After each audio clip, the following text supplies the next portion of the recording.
Welcome to Fluent Phonics.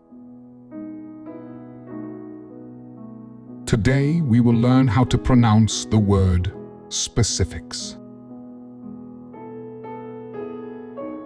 Specifics.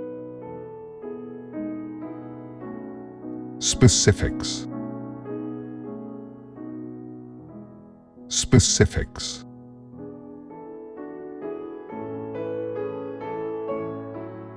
Here's an example of how one might use it in a sentence.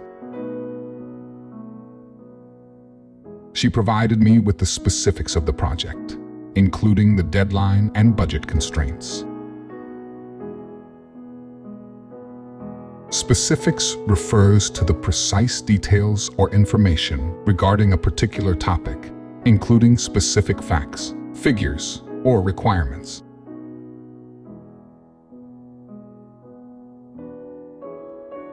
Thank you for your time. If you enjoyed this, please like and subscribe for further content.